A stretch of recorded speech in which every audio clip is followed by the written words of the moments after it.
Fala, Garimal, beleza? Henrique aqui, falando hoje da New Tokyo número 78, as diferenças entre o anime e o mangá de Inuyasha.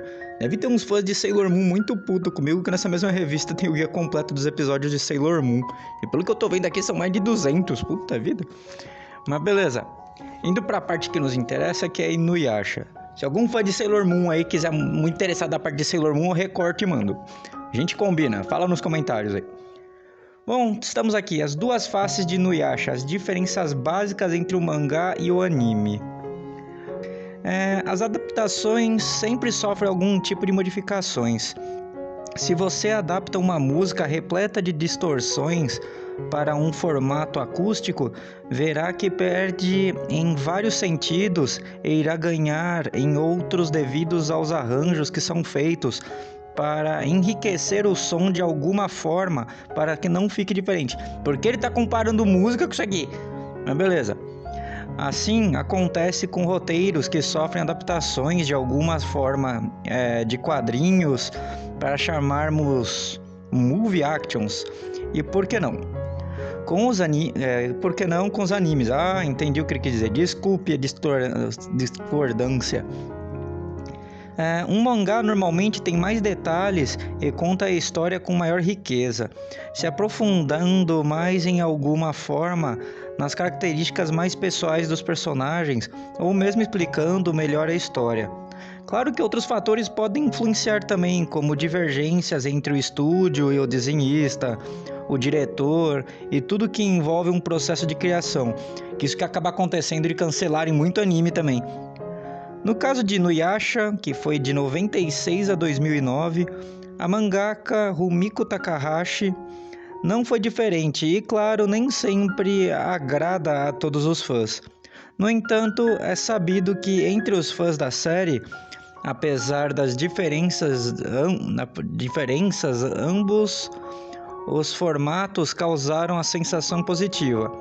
Mesmo com todos chamando de anime, se entendeu um pouco além do que precisava.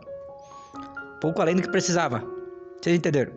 Com 56 volumes, 558 capítulos, em 29 números de revista Shonen Sunday, no Japão a série chegou ao Brasil pela JBC e se tornou o título mais longo já publicado no país, de forma integral com 112 volumes. A versão de anime lançada e veiculada de 2000 a 2004 no Japão sofreu mais que o mangá, pois foi cancelada em seu número 167, sem poder terminar a história. No entanto, após 5 anos, sua continuação pode ser feita em apenas 26 capítulos. Pode ser feita, né? Contando com uma produção mais moderna, incluindo o uso de tecnologia Full HD.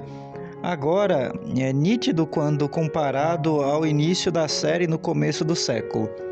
Daí aqui em cima, a versão do anime lançada e veiculada de 2000 até 2004 no Japão sofreu mais que o mangá, pois foi cancelado em seu capítulo 167, sem poder terminar a história. Porque a mangaka não tinha terminado ainda, né? Uma das curiosidades no caso é a forma como a história é narrada a partir deste momento, tendo uma dinâmica maior, pois a autora adotou a tática de não inserir fillers, ou seja, as histórias paralelas, embora os fillers que tem no Inuyasha sejam muito bons, viu?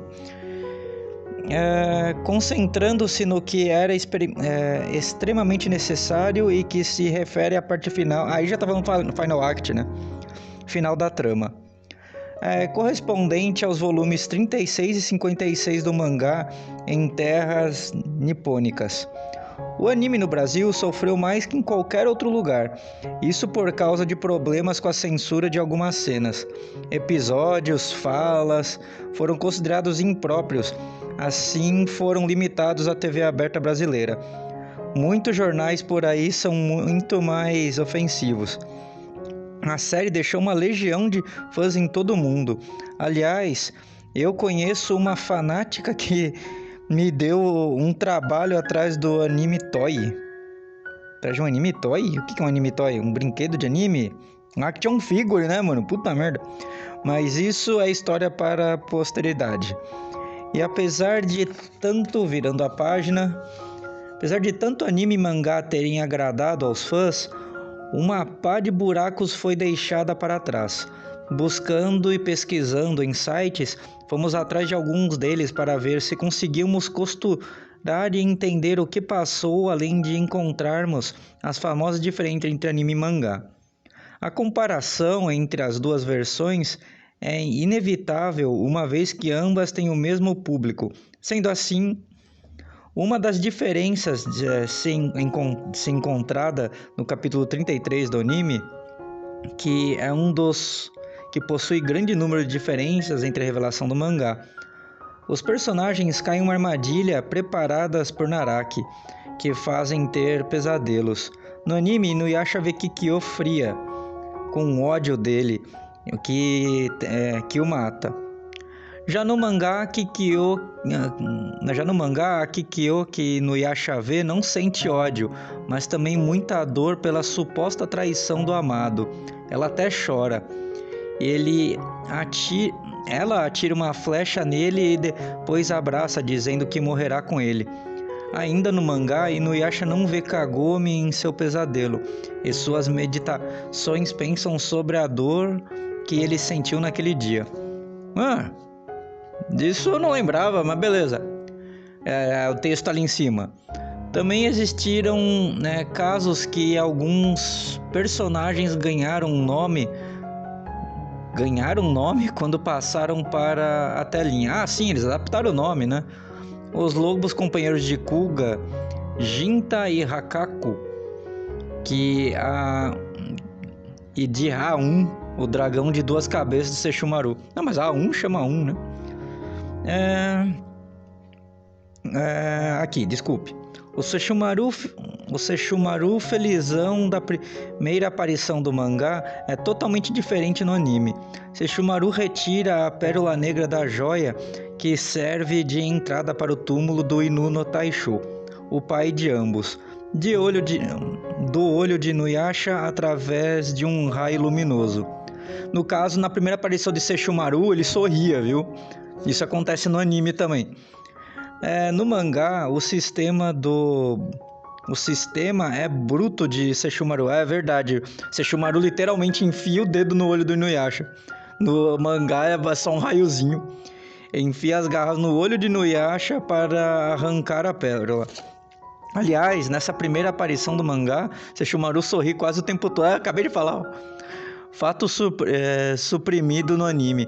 Afinal, nem no mangá ele continua desse jeito. Verdade, isso é verdade mesmo. Foi uma troca de característica do personagem. Algumas das histórias que aparecem no início no mangá, como no caso da história do temível Aseta, é verdade, eu ia comentar isso também. Toukajin e sua árvore Yokai Ninmenka. No anime, essa história só apareceu muito mais tarde, após a batalha contra Ryukosei, para justificar a ausência de Sango. Foi criado um episódio em que o Hiraikotsu, o trovador, racha e a Sango vai consertá-lo no seu vilarejo natal. Nisso surge Toukajin. Outro ponto-chave da história é que a sacerdotisa das sombras, Tsubaki, sempre nutre um forte ódio e inveja no que diz respeito a Kikyo. Sabendo desse desvio de característica, Naraku se aproveitou e usa essa falha como uma falsa promessa de entregar a joia de 4 almas. Tsubaki então amaldiçoa Kagome. No mangá, logo após a derrota por Inuyasha, Tsubaki é traída por Naraku e perde a joia. No anime, Naraku é generoso e a deixa contra-atacar. Tsubaki chega a absorver um poderoso demônio para enfrentar os seus inimigos, mas acaba sendo destruída pelo Bakuryuha, a onda explosiva.